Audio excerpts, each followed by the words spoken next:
carajos los inmigrantes aquí en Estados Unidos no salen adelante? Hoy vas a saber las razones por qué los inmigrantes no progresan aquí en Estados Unidos. Llevo más de 15 años viviendo en este país. 15 años viendo gente llegar con los ojos llenos de esperanza, con las manos listas para trabajar, con esa hambre que solo tiene alguien que dejó todo atrás para empezar desde cero. Y en todo ese tiempo he visto algo que me parte el alma. La mayoría de esa gente, después de 5, 8, 10 años aquí, sigue exactamente en el mismo lugar donde empezó. Mismo departamento pequeño, mismo trabajo agotador, mismas deudas, mismo ciclo que no termina. ¿Y sabes qué es lo más doloroso de todo? Que no es por falta de esfuerzo. Esa es la primera mentira que hay que destruir. Porque el inmigrante trabaja. Dios mío, ¿cómo trabaja? He conocido hombres y mujeres que meten 50, 60, hasta 70 horas a la semana. 2 trabajos, a veces 3.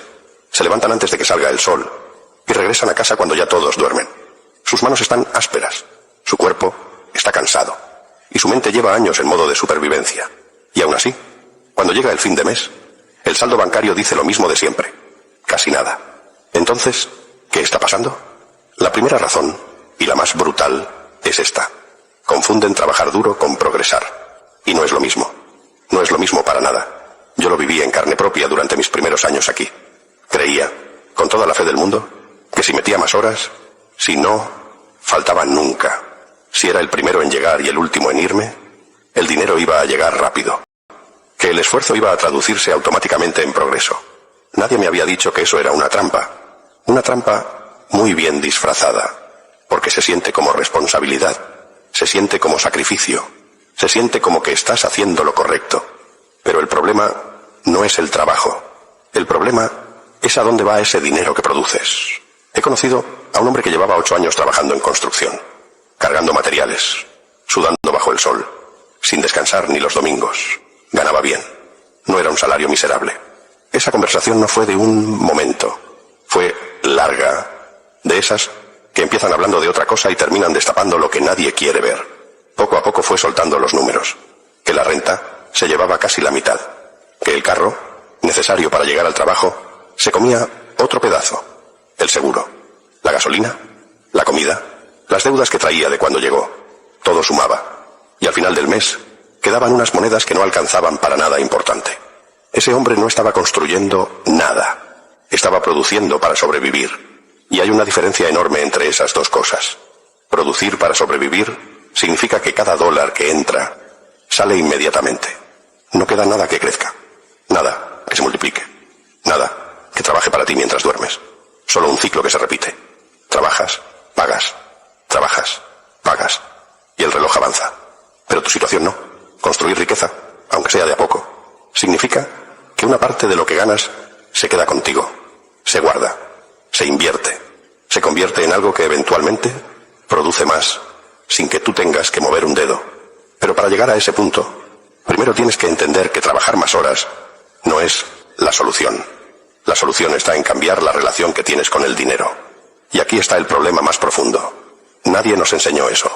En nuestros países de origen, el mensaje que nos metieron desde chicos fue, claro, trabaja duro y saldrás adelante.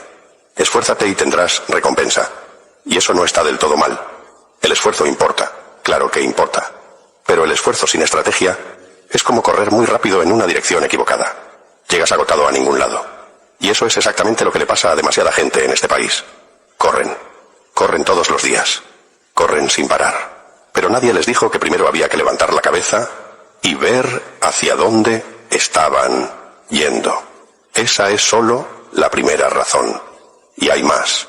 Y si creyeras que todo lo que te acabo de contar es lo más difícil de escuchar, espera. Porque la segunda razón es la que más duele.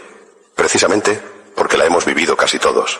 Y en su momento, ni siquiera nos dimos cuenta de que estábamos cavando nuestra propia tumba. La segunda razón es esta. Subimos los gastos antes de subir los activos. Cuando el inmigrante llega aquí y empieza a ganar en dólares por primera vez en su vida, pasa algo muy humano, muy comprensible, pero muy peligroso.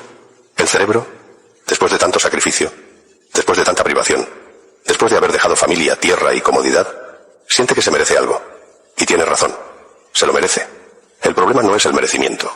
El problema es el orden en que se hacen las cosas. Lo he visto con mis propios ojos decenas de veces.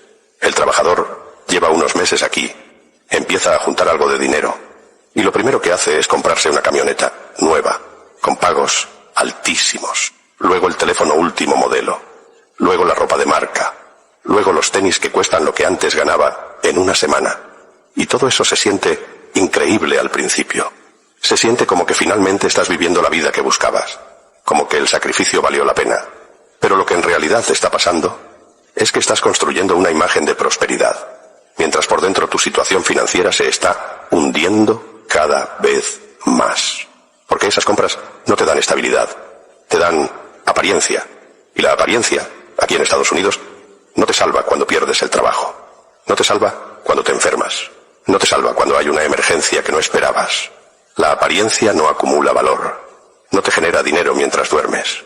No te protege el día que más lo necesitas. Yo tardé años en entender eso. Lo que me hizo cambiar no fue ningún libro, ni ningún consejo. Fue un video que encontré una noche en internet, casi sin querer, donde alguien explicaba con números simples por qué la gente trabaja toda su vida y no avanza. Me vi reflejado en cada palabra. Y desde esa noche empecé a hacer las cosas diferente. Porque en este país no importa cómo te ves por fuera. Lo que importa es lo que tienes por dentro. En tus cuentas, en tus activos, en tu capacidad de aguantar un golpe sin quebrarte. El vecino que maneja un carro viejo y discreto puede tener más estabilidad financiera que el que maneja la camioneta reluciente con deuda hasta el cuello. Las apariencias engañan constantemente. Y si no aprendes a leer más allá de la superficie, te pierdes. El orden correcto es al revés de lo que muchos hacen. Primero, la estabilidad. Primero, el ahorro. Primero, construir una base que no se caiga con el primer viento fuerte.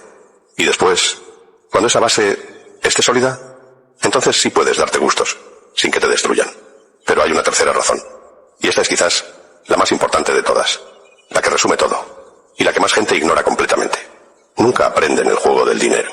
Y con eso no me refiero a algo complicado o exclusivo de los ricos. Me refiero a cosas básicas que nadie nos enseñó. Porque en nuestros hogares tampoco nadie las sabía. Cosas como entender qué es el crédito. Y cómo construirlo correctamente desde el primer día. Cómo funciona una cuenta de ahorros con interés. ¿Qué significa invertir, aunque sea de a poco, en algo que con el tiempo crezca? ¿Qué es un activo? ¿Y en qué se diferencia de un pasivo?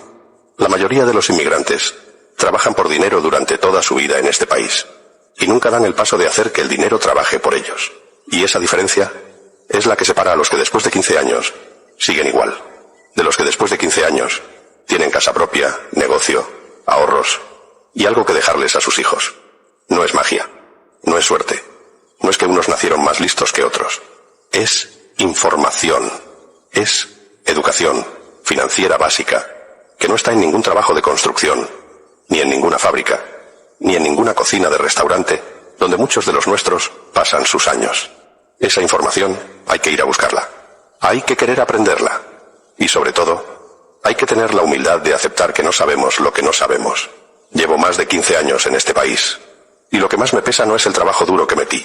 Lo que más me pesa son los años que perdí haciendo las cosas en el orden equivocado, sin entender las reglas del juego en el que estaba participando. Pero nunca es tarde para empezar. Y ahora quiero saber, ¿qué piensas tú? ¿Qué es lo que más frena a la gente para progresar aquí en Estados Unidos? Déjame tu respuesta en los comentarios. Esto lo construimos entre todos.